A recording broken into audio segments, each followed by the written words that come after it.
Hello student, स्वागत है आपका श्रीमंत एकेडमी के यूट्यूब चैनल पर। उम्मीद करता हूं अभी तक जो हमने पढ़ा है उसको आपने रिवाइज कर लिया होगा। आज हम जो पढ़ने वाले हैं वो है इलेक्ट्रिक डाइपोल के बारे में। इलेक्ट्रिक डाइपोल क्या होता है, साथ साथ में उसके कारण जनरेट होने वाला जो इलेक्ट्रिक फील्ड है उसकी वैल्यू भी हम निकालेंगे। एक जो बहुत बड़ा कंफ्यूजन क्रिएट होता है बच्चों को, जहां पर वो गलती करते हैं, उसके बारे में हम इस लेक्चर में पढ़ने वाले हैं। तो और हम पढ़ेंगे इस चैप्टर का वो ऐसा टॉपिक जो आपको पक्के 2 से 3 मार्क्स दिलाने वाला है। तो चलिए शुरू करते हैं। तो सबसे पहले हम यही देखते हैं कि इलेक्ट्रिक डाइपोल जो है वो होता क्या है। हिंदी में इसको बोलते हैं विद्युत द्विध्रुव। ऐसा मतलब, देखो, सबसे पहले तो मैंने आपको हमेशा समझाया है इस विद्युत या इलेक्ट्रिक से मतलब होता है चार्ज से। और जब क्या हो चार्ज डाइपोल, तो चार्ज की एक ऐसा अरेंजमेंट कह सकते हैं हम जिसमें एक चार्ज हो वो माइनस का हो, दूसरा जो हो वो सेम मैग्नीट्यूड का हो पर अपोजिट नेचर का हो। तो हम ये कह सकते हैं कि एक चार्ज होगा माइनस क्यू का, दूसरा होगा प्लस क्यू का, और उनके बीच की एक डिस्टेंस होगी स्मॉल डी। पर इस स्मॉल डी की वैल्यू जो है वो बहुत क्या होनी चाहिए, स्मॉल होनी चाहिए।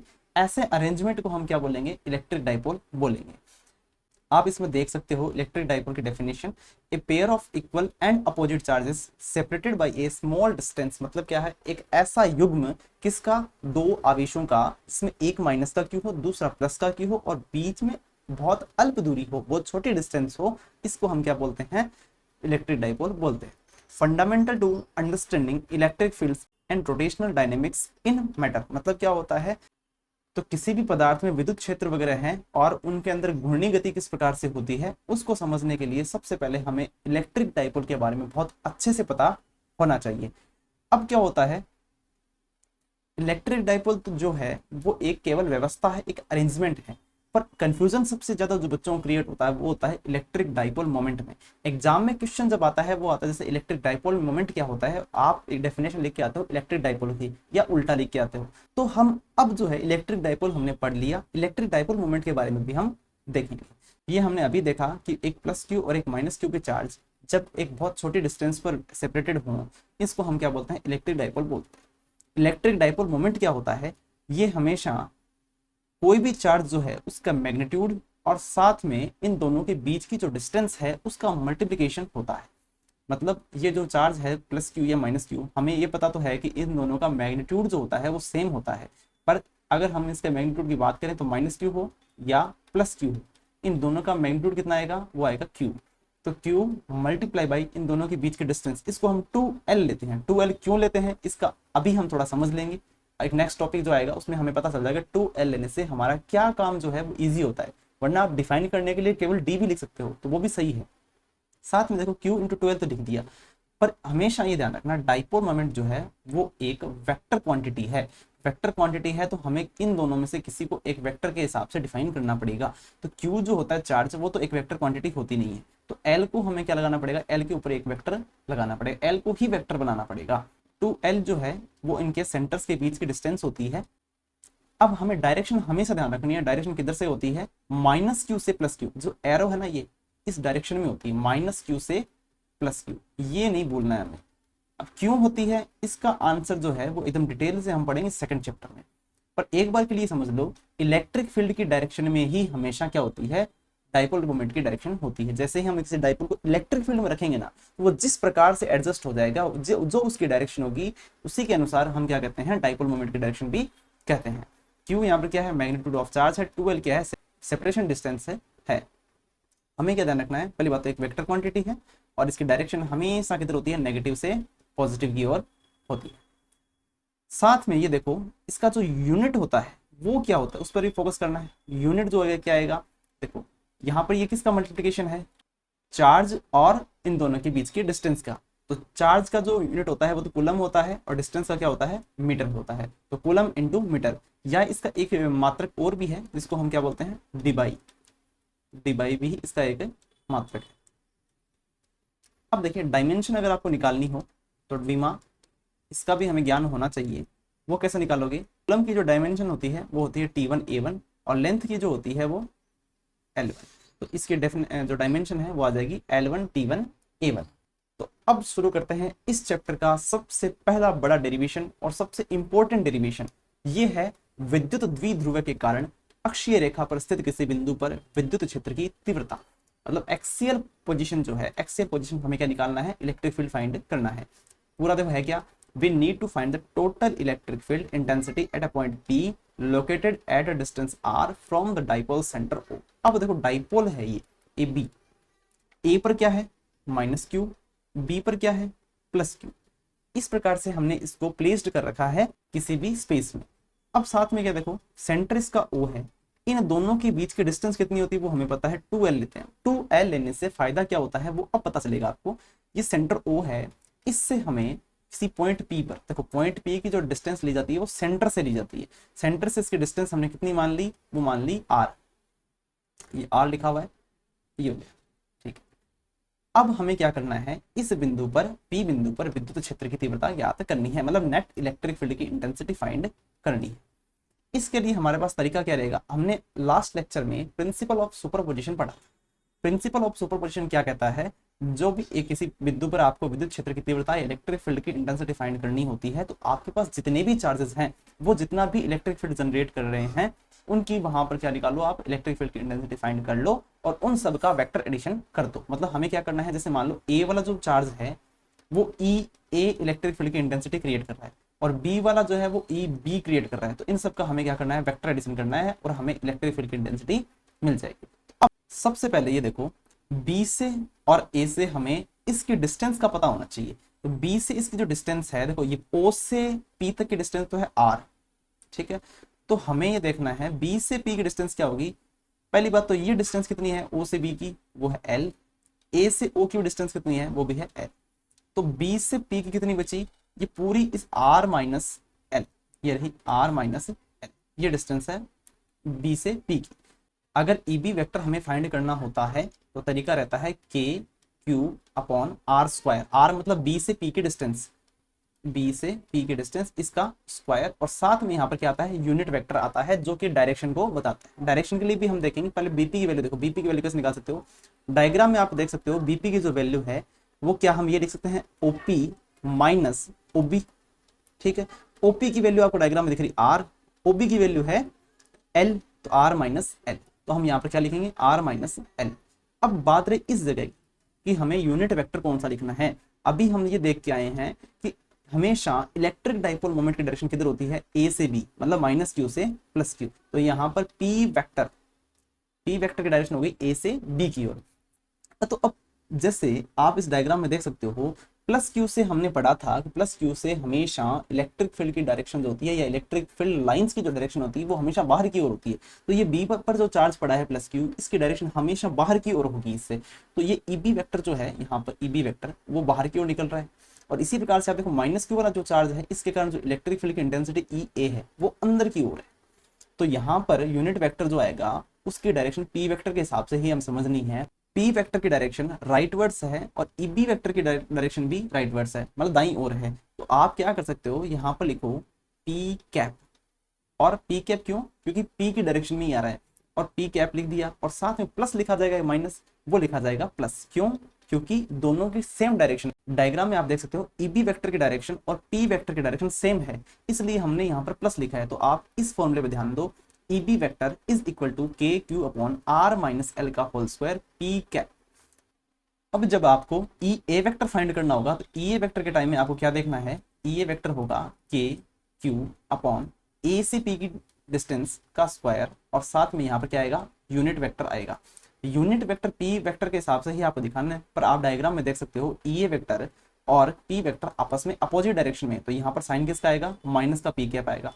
और एपी की वैल्यू देखो, एपी को आप दो पार्ट्स में तोड़ सकते हो। एपी जो है वो है ए से ओ प्लस ओ से पी, और ए से ओ तो है एल और ओ से पी है आर, तो इसको आप लिख सकते हो आर प्लस एल। तो यहाँ पर देखो आर प्लस एल का होल स्क्वायर और माइनस का पी कैप।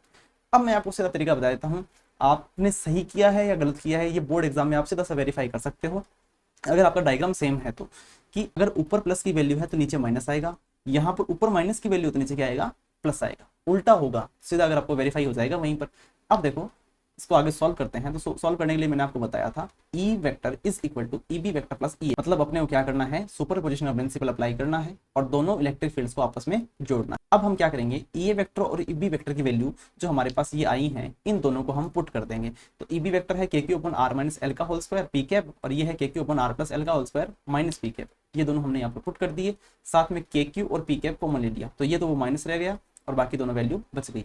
इनको जब आप सॉल्व करोगे तो इनका एलसीएम क्या आएगा, आर माइनस एल का होल स्क्वायर और आर प्लस एल का होल स्क्वायर, इन दोनों का मल्टीप्लिकेशन आएगा। तो ये दोनों जो हैं डिनोमिनेटर वाले, उन दोनों का एलसीएम हमें फाइंड करना था, तो इन दोनों को हमने क्या कर दिया, मल्टीप्लिकेशन कर दो।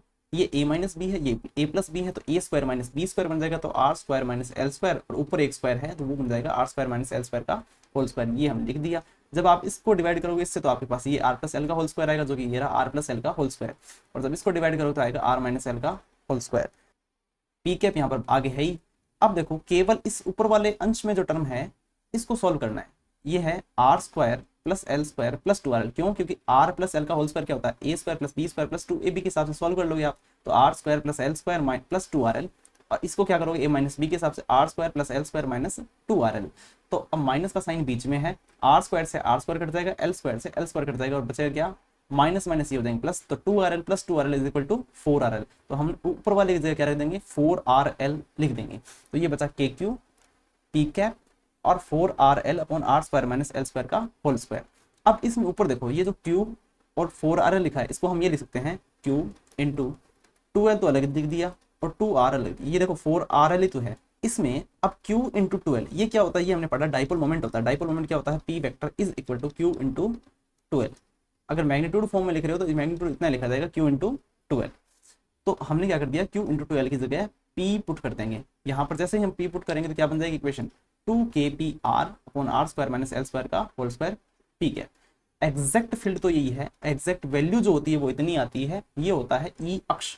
आप ये कह सकते हो अक्षीय रेखा पर कोई भी बिंदु हो उस पर इलेक्ट्रिक फील्ड की इंटेंसिटी की वैल्यू ये आती है। परंतु हम क्या करते हैं, अप्रोक्सीमेशन का यूज करते हैं और ऐसा मान लेते हैं कि जो आर होती है, आर कौन सी, इसके सेंटर से इस पी बिंदु की डिस्टेंस, वो जो है आर, इन दोनों के बीच की जो लेंथ होती है उससे बहुत ज्यादा हो, तो ज्यादा होगी तो आर स्क्वायर क्या होगा, एल स्क्वायर से और भी ज्यादा हो जाएगा। तो इसको हम नेग्लिजिबल मान लेते हैं, इसको लगभग आर स्क्वायर के कंपैरिजन में जीरो कर देते हैं। जैसे आप एल स्क्वायर को जीरो करो तो केवल बचाएगा कि आपके पास आर स्क्वायर, और आर स्क्वायर का स्क्वायर क्या हो जाएगा नीचे आर की पावर 4।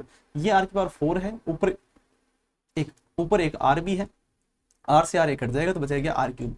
फाइनल फॉर्मूला जो है आपको यहां तक प्रूफ करके आना है, 2kp upon R cube P cap. अब बच्चे गलती क्या करते हैं, याद रखना, जब भी हम केवल एक सिंगल चार्ज के कारण इलेक्ट्रिक फील्ड की इंटेंसिटी फाइंड करते हैं, वो कितनी आती है, K Q upon R square, और यहाँ पर कितनी आ रही है, 2kp अपॉन आर क्यूब। मतलब वो जो होती है वो तो E is proportional to 1 upon R square, पर यहाँ पर इलेक्ट्रिक फील्ड की इंटेंसिटी जो है वो आर क्यूब की इनवर्सली प्रोपोर्शनल होती है। इसको हम एक चीज और आगे सॉल्व कर सकते हैं, जैसे हमने ये पढ़ा था कि कोई भी यूनिट वेक्टर जो होता है वो वेक्टर अपॉन इसका मैग्नीट्यूड होता है। तो इससे आप देख सकते हो वेक्टर क्या आएगा, वो वेक्टर आएगा p इंटू पी कैप। यहाँ पर देखो आपको लिखा हुआ p इंटू पी कैप, इसकी जगह आप क्या लिख सकते हो, 2kp vector upon R cube. Last formula ये हो सकता है। ठीक है, आइए अब देखते हैं अगला टॉपिक, जिसमें हमें इलेक्ट्रिक फील्ड निकालना है, पर कहाँ पर निकालना है, विद्युत द्विध्रुव के विषुवतीय तल पर, मतलब जहां पर इक्वेटोरियल प्लेन पर। तो सबसे पहले तो हमें ये समझना होगा कि इक्वेटोरियल प्लेन जो होता है वो होता क्या है। इक्वेटोरियल प्लेन कोई भी जो द्विध्रुव होता है, डाइपोल होता है AB, उसके सेंटर से जाने वाला और साथ में 90 डिग्री का कोण बनाने वाला, इसलिए हम इसको कह सकते हैं परपेंडिकुलर बाइसेक्टर। मतलब साथ में तो इसको बाइसेक्ट कर रहा है, दो पार्ट्स में इक्वली डिवाइड कर रहा है, और दूसरा साथ में यहाँ पर कोण कितना बना रहा है, 90 डिग्री का कोण बना रहा है। तो A और B जो है, अब हमें इन दोनों चार्जेस के कारण इस P पॉइंट पर ये मान लीजिए इलेक्ट्रिक फील्ड की इंटेंसिटी फाइंड करनी है, और ये P पॉइंट कहाँ पर है, ये इसके परपेंडिकुलर बाइसेक्टर पर प्रेजेंट है। तो इस P पॉइंट पर इलेक्ट्रिक फील्ड की इंटेंसिटी निकालने के लिए हमें A और B बिंदुओं पर जो आवेश प्रेजेंट हैं, जो कि चार्ज प्रेजेंट हैं, उनसे इलेक्ट्रिक फील्ड जो है उनकी इंटेंसिटी फाइंड करनी होगी, उनके मैग्नीट्यूड फाइंड करने होंगे, और इसके बाद में हम इन दोनों को आपस में जोड़ देंगे। तो A जो है इसके कारण यहाँ पर कितनी होगी, क्योंकि ये प्लस का चार्ज है, प्लस के चार्ज के कारण हमेशा इलेक्ट्रिक फील्ड लाइंस बाहर की ओर निकलती हैं, तो A वेक्टर जो है वो इस डायरेक्शन में आएगा, और B के कारण हमेशा किस दिशा में होता है, B पर जो चार्ज है वो माइनस क्यू है, तो माइनस क्यू के कारण हमेशा इनवर्स डायरेक्शन में इलेक्ट्रिक फील्ड प्रेजेंट होता है। अब हमें इन दोनों के, आप नोट करो, EA वेक्टर और EB वेक्टर जो है वो ना तो एक ही दिशा में है ना विपरीत दिशा में, तो ना तो हम इनको सीधा जोड़ सकते हैं ना ही सीधा घटा सकते हैं। तो हमें क्या करना पड़ेगा, इनको कंपोनेंट्स फॉर्म में तोड़ना पड़ेगा। तो जब ये ई वेक्टर को हम दो भागों में तोड़ेंगे तो इसका जो हॉरिजॉन्टल जो कंपोनेंट आएगा वो आएगा ई ए कॉस थीटा, क्योंकि ये एंगल जो थीटा है तो यहाँ पर एंगल भी क्या आएगा, थीटा। करस्पॉन्डिंग एंगल या संगत कोण जो आएगा उसके अनुसार थीटा आ जाएगा। और ये क्या आ जाएगा, ये भी एकांतर कोण जो होता है उसके कारण यहाँ पर थीटा बन जाएगा। तो ये जिसके साथ में थीटा कोण बनता है उसको हम बोलते हैं ई ए कॉस थीटा, जिसके साथ में नहीं बनता है उसको हम क्या बोलते हैं, ई ए साइन थीटा। इसी प्रकार से ये जो ई बी है इसको भी हमें दो पार्ट्स में तोड़ना पड़ेगा। दो पार्ट्स में तोड़कर हम क्या कर देंगे, एक तो इसी डायरेक्शन में हमको मिल जाएगा, वो तो आएगा ई बी कॉस थीटा, और जो नीचे की ओर आएगा वो कितना आएगा, ई बी साइन थीटा। अब हम क्या करेंगे, ई ए और ई बी के मैग्नीट्यूड फाइंड करेंगे और लास्ट में हमें इनको जोड़ना है। तो ई ए और ई बी हम किस प्रकार से निकालेंगे वो देखो आप। ए वाले चार्ज के कारण अगर पी पर हम इलेक्ट्रिक फील्ड की इंटेंसिटी फाइंड करना चाहते हैं तो हमें क्या करना पड़ेगा, क्यू अपॉन डिस्टेंस का स्क्वायर, डिस्टेंस है एपी, एपी का स्क्वायर। तो यहाँ पर क्या लिखा जाएगा, K Q upon AP. AP की वैल्यू कितनी है, एपी की वैल्यू है root R square plus L square. ये कैसे आई, आप ट्राइंगल देख सकते हो, ट्राइंगल जो हमारे पास ए ओ पी है, इस ट्राइंगल में अगर आप पाइथागोरस प्रमेय का यूज करोगे तो यहाँ पर आर है, ये एल है, तो लंब और आधार का जो स्क्वायर होता है उनका योग कर्ण के स्क्वायर के बराबर आ जाएगा। तो ये आएगा root R square plus L square, और यहाँ पर इसका क्या रहेगा, स्क्वायर। तो ये कितना बनेगा, K Q upon R square plus L square. हम इनके मैग्नीट्यूड की ही बात कर रहे हैं, हम इनके डायरेक्शंस की बात नहीं कर रहे। तो यहाँ पर हम क्या ये कह सकते हैं कि ई ए और ई बी दोनों आपस में बराबर हैं और K Q upon R square plus L square के बराबर है। ये हम इसको अगर कह दें कि इक्वेशन नंबर 1 है। यहाँ पर हम देखो लिख भी रखा है हमने, since magnitudes are equal we must resolve vectors to see which component stack and which cancel, मतलब कौन सा तो रहेगा और कौन सा कंपोनेंट टूट जाएगा। तो हम इसके लिए क्या करते हैं, देखो ई और ई बी जो आपके पास दे रखे हैं इन दोनों को, इनको ध्यान से देखो आप। इनको जब हमने कंपोनेंट्स फॉर्म में तोड़ा तो दो कंपोनेंट्स तो ऐसे हैं जो ई ए साइन थीटा और ई बी साइन थीटा आपस में इक्वल हैं पर अपोजिट डायरेक्शन में। इक्वल क्यों है, क्योंकि इनके देखो ई ए और ई बी बराबर है, थीटा जो भी होगा वो साइन थीटा दोनों का ही इक्वल होगा। तो जो ई ए साइन थीटा और ई बी साइन थीटा आपस में क्या है, बराबर है और विपरीत दिशा में है, अपोजिट डायरेक्शन में, तो ये आपस में एक दूसरे को कैंसिल आउट कर देंगे। पर ई ए कोस थीटा और ई बी कोस थीटा जो है वो एक ही डायरेक्शन में होने के कारण आपस में जुड़ जाएंगे। इसलिए हमें जो नेट इलेक्ट्रिक फील्ड की इंटेंसिटी मिलेगी वो E A cos theta plus E B cos theta की इक्वल मिलेगी। पर साथ में ही हमें डायरेक्शन के बारे में भी बताना पड़ेगा। तो इसके लिए आगे सॉल्व करते हैं, हम कैसे करेंगे, देखो जो नेट इलेक्ट्रिक फील्ड की इंटेंसिटी होगी वो किसके इक्वल होगी, वो होगी E A cos theta plus E B cos theta. पर हमने यहाँ पर वेक्टर लगाया है, इसका मतलब है कि हमें डायरेक्शन भी बतानी पड़ेगी। और इन टॉपिक्स में हम डायरेक्शन बताते हैं डाइपोल मोमेंट के डायरेक्शन के हिसाब से। तो डाइपोल मोमेंट की डायरेक्शन किधर थी, इस डायग्राम में देखो डाइपोल मोमेंट की डायरेक्शन मैंने आपको बताई है माइनस क्यू से प्लस क्यू की ओर होती है। तो ये रहा माइनस क्यू, ये रहा प्लस क्यू, इस डायरेक्शन में होगी। पर आप इसकी डायरेक्शन और ई ए कोस थीटा या E B cos theta direction को देखोगे तो आपको पता चलेगा ये दोनों अपोजिट डायरेक्शन है, एक राइट वर्ड्स है एक लेफ्ट वर्ड्स है। तो आप क्या करोगे, चूंकि डायरेक्शन जो है वो अपोजिट डायरेक्शन में आ रही है, इसलिए हम लिख सकते हैं कि ये डायरेक्शन क्या होगी, minus P cap. P cap की जो डायरेक्शन है उसकी जस्ट अपोजिट डायरेक्शन, इसलिए हम क्या कह दिया माइनस पी कैप। तो हम क्या लिख सकते हैं, या तो ई ए की जगह ई बी लिख दें या ई बी की जगह ई ए लिख दें। तो हमने लिख दिया ई A cos theta plus E A cos theta और ये रह गया माइनस का पी कैप। ठीक है, ये बन गया माइनस का 2 ई A cos theta P cap. अब हमें क्या करना है, ई ए की वैल्यू रखनी है। ई ए की वैल्यू लास्ट में क्या आई थी, K Q upon R square plus L square. और cos थीटा की वैल्यू क्या होती है, cos थीटा की वैल्यू होती है बेस अपॉन हाइपोटेनस, मतलब आधार बटे कर्ण। और इस डायग्राम में आप देखो ये जो ट्राइंगल है आपको ए ओ पी, इसमें ये थीटा है तो इसके लिए बेस क्या हो जाएगा, बेस हो जाएगा एल, और हाइपोटेनस या कर्ण क्या है, root R square plus L square. हमने यहाँ पर लिख दिया L upon R square plus L square का रूट को हम क्या कहते हैं, पावर 1/2। अब पावर 1/2 है, यहाँ पर इस पूरे की पावर 1 है, तो ये मिलकर कितनी होगी, 3/2। अब क्या होगा, ये power R square plus L square की पावर 1 है, यहाँ पर 1/2 है, मिलकर हो जाएगी 3/2। तो ऊपर वाले को हम ऐसे लिखेंगे माइनस के क्यू और 2 को हम एल के साथ में लिख देंगे, 2L बन जाएगा अपॉन ये मिलकर क्या बन जाएंगे, R square plus L square की पावर 3/2 साथ में पी कैप। ये क्यू इंटू 2L जो होता है वो हमें पता है होता है डाइपोल मोमेंट। तो हम ये कह सकते हैं के P cap upon R square plus L square की पावर 3/2। एग्जैक्ट तो आंसर यही होता है। हाँ, इसको हम P इंटू पी कैप को हम कह सकते हैं P वेक्टर। तो P वेक्टर क्या होता है, P इंटू पी कैप। तो इसकी जगह हमने लिख दिया लास्ट में E equatorial is equal to minus K P vector upon R square plus L square की पावर 3/2। ये फाइनल आंसर हमारे पास हो जाएगा। तो आप देख भी सकते हैं इसमें E vector equatorial K P cap on R square plus L square की पावर 3/2। तो अगर हम अप्रोक्सीमेशन का यूज करेंगे, R is greater than L हो, मतलब क्या हो, जिस पॉइंट पर हमें मतलब क्या हो, जिस पॉइंट पर हमें इलेक्ट्रिक फील्ड की इंटेंसिटी डिफाइन करनी है, वो पॉइंट उस डाइपोल की जो डिस्टेंस है, डाइपोल के दोनों चार्जेस के बीच की जो डिस्टेंस है उससे काफी ज्यादा हो, तो हम ये कह सकते हैं कि आर स्क्वायर के कंपैरिजन में एल स्क्वायर जो है वो लगभग 0 है। तो आर स्क्वायर अगर बचेगा तो आर स्क्वायर की पावर 3/2 भी है, देखो स्क्वायर और इसकी पावर 3/2, तो ये 2 से 2 कट जाएंगे, बचेगा आर क्यूब बचेगा, तो ये हमने आर क्यूब लिख दिया। ये हमारा फाइनल आंसर है। यहाँ तक हमें बोर्ड में करके आना है। तो मतलब एक हमें किस पॉइंट पर जाना है, ये हम नेगेटिव साइन बताता क्या है, इस नेगेटिव साइन का मतलब ये है कि जब हमने एक्सिस के कारण निकाला था, एक्सिस वाले में क्या था, जिधर पी कैप की जो डायरेक्शन थी उसी डायरेक्शन में हमें इलेक्ट्रिक फील्ड की इंटेंसिटी डायरेक्शन भी मिली थी। परंतु यहाँ पर क्या होता है, यहाँ पर जो डायरेक्शन डाइपोल मोमेंट की होती है उसकी जस्ट अपोजिट डायरेक्शन में हमें क्या मिलती है, इलेक्ट्रिक फील्ड की इंटेंसिटी की डायरेक्शन मिलती है। अब जो हमारा अगला टॉपिक है वो ये है कि अगर हम किसी विद्युत द्विध्रुव को, जो इलेक्ट्रिक डाइपोल होता है, उसको हम एक समान विद्युत क्षेत्र मतलब यूनिफॉर्म इलेक्ट्रिक फील्ड के अंदर रख दें, तो इसके बाद में इस पर लगने वाला टॉर्क कितना होता है वो हमें निकालना है। सबसे पहले इस सेटअप को देखिए आप, ये है यूनिफॉर्म इलेक्ट्रिक फील्ड। इसमें जो इलेक्ट्रिक फील्ड लाइंस हैं वो इक्वली अरेंज्ड हैं, इक्वल डिस्टेंस पर अरेंज हैं, पैरेलल हैं और साथ में इक्वल मैग्नीट्यूड की हैं। इनकी सबकी लेंथ भी क्या है, इक्वल है। तो अब इसको हमने, जैसे एक डाइपोल है, इसमें ये प्लस क्यू है, दूसरा ये माइनस क्यू है, इसको हमने रख दिया किसी भी एंगल थीटा पर, किससे, इस इलेक्ट्रिक फील्ड की डायरेक्शन से। ये जो एंगल थीटा क्यों हुआ, क्योंकि यहाँ पर माइनस क्यू से प्लस क्यू की ओर जो डायरेक्शन होती है वो किसकी होती है, पी वेक्टर की डायरेक्शन होती है। तो हम ये कह सकते हैं पी वेक्टर और ई वेक्टर, इन दोनों के बीच में जो एंगल है वो कितना है, थीटा है। हमें ये पता है कि प्लस क्यू पर जब भी फोर्स लगता है वो फोर्स लगता है हमेशा इलेक्ट्रिक फील्ड की डायरेक्शन में।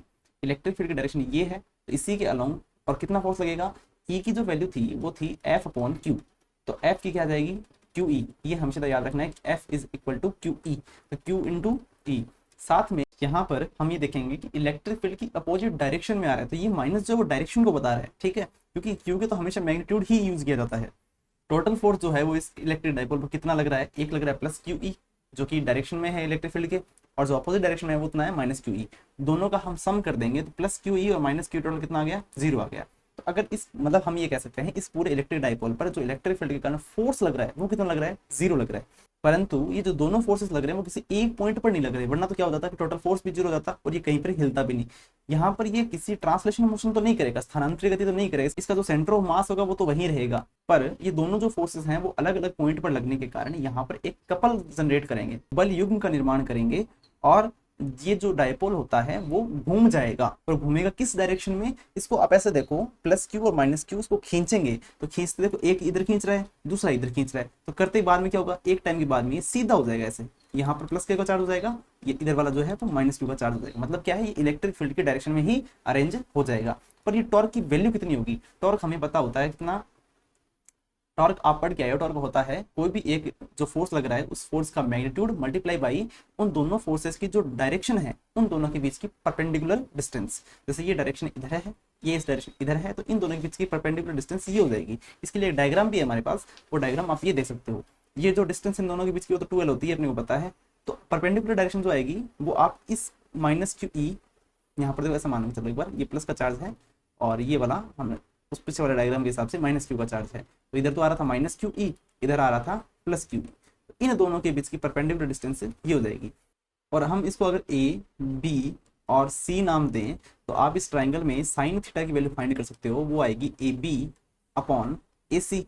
तो ए बी जो हमें निकालनी है, ए बी की वैल्यू क्या आ जाएगी, ए C multiply by sine theta, और ए सी हमारा कितना है 2l है। तभी हम क्या करेंगे, जो डिस्टेंस हमें यूज करनी होगी वो 2l साइन थीटा का यूज करेंगे। यहाँ पर जो इसका फॉर्मूला है क्या, देखो torque is equal to magnitude of either force, में कोई भी एक बल जो है उसका परिमाण साथ में उन दोनों के बीच के डिस्टेंस, परपेंडिकुलर डिस्टेंस, लंबवत दूरी।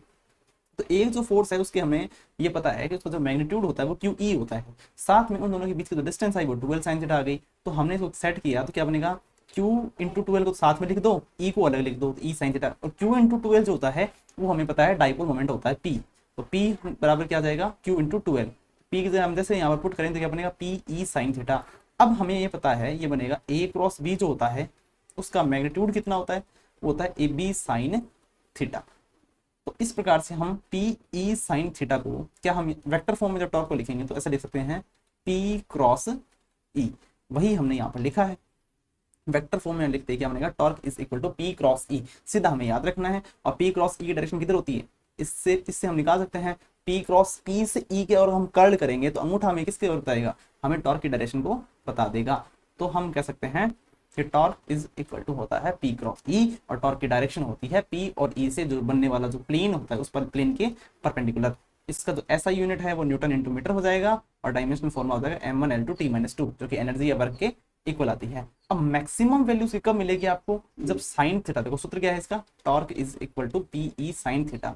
तो जब साइन थीटा मैक्सिमम होगा तो टॉर्क मैक्सिमम होगा, और साइन थीटा मैक्सिमम की वैल्यू कितनी होती है, 1 होती है। और एक कब होती है, जब थीटा की वैल्यू क्या हो, 90 डिग्री हो। तो थीटा जब 90 डिग्री होगा तो dipole is perpendicular to field, मतलब 90 डिग्री में हो गया P और E आपस में क्या हो, 90 डिग्री पर हो। जैसे ये आपको जो अरेंजमेंट दिख रहा है, तो E की डायरेक्शन इधर है और P की डायरेक्शन इधर है, दोनों आपस में क्या है, 90 डिग्री के एंगल पर है। माइनस Q से प्लस Q होता है P, को ध्यान रखना है हमें। तो P और E के बीच में एंगल होगा 90, इस पोजीशन पर टॉर्क की वैल्यू जो है मैक्सिमम, मतलब यहाँ पर अगर ऐसे होगा तो ये तुरंत ऐसे मुड़ जाएगा। ठीक, दो केस जो होते हैं, थीटा की वैल्यू अगर 0 हो या 180 हो, तब हम क्या कह सकते हैं, टॉर्क की वैल्यू कितनी होगी, 0 होगी, क्योंकि साइन जो है इन दोनों ही एंगल्स पर कितना होता है, 0 होता है। तो बस इतना जरूर है कि 0 पर ये अगर आप इसको डिस्प्लेस भी करोगे तो वहीं उसी की टेंडेंसी क्या रहेगी, वहीं उसी पोजीशन पर आने की, इसलिए हम इसको कहते हैं स्टेबल इक्विलिब्रियम। और अगर अनस्टेबल इक्विलिब्रियम की बात करते हो आप, तो ये स्टेबल तो है, यहाँ पर टॉर्क तो 0 है, पर जैसे ही इसको थोड़ा सा डिस्प्लेस करोगे तो वापस इधर नहीं आएगा, ये घूमकर इधर चला जाने की कोशिश करेगा। स्टेबल और अनस्टेबल इक्विलिब्रियम के ऊपर क्या होती है, इसके लिए मैं अलग से आपको वीडियो बना दूंगा, अभी हम अपना समय खराब नहीं करेंगे। तो एक बार समझ लीजिए, स्टेबल और अनस्टेबल इक्विलिब्रियम इतना ऐसा हो सकता है कि जैसे स्टेबल इक्विलिब्रियम जब होती है उसको हम डिस्प्लेस करते हैं तो वापस उसी ओर जाने की कोशिश करता है जहां पर वो पहले था। पर अनस्टेबल इक्विलिब्रियम में वो स्टेबल तो रहता है, पर अगर थोड़ा सा डिस्प्लेस करते हैं तो वापस उधर नहीं जाएगा जो उसकी पहले पोजीशन थी, जबकि क्या होगा, वो मुड़कर स्टेबल इक्विलिब्रियम की ओर जाने की कोशिश करेगा। तो ये था आज का हमारा लेक्चर। अगर आपको पसंद आया तो इसको लाइक कीजिएगा, चैनल को सब्सक्राइब करके जाइएगा और अपने दोस्तों के साथ में शेयर कर लीजिएगा। Thank you.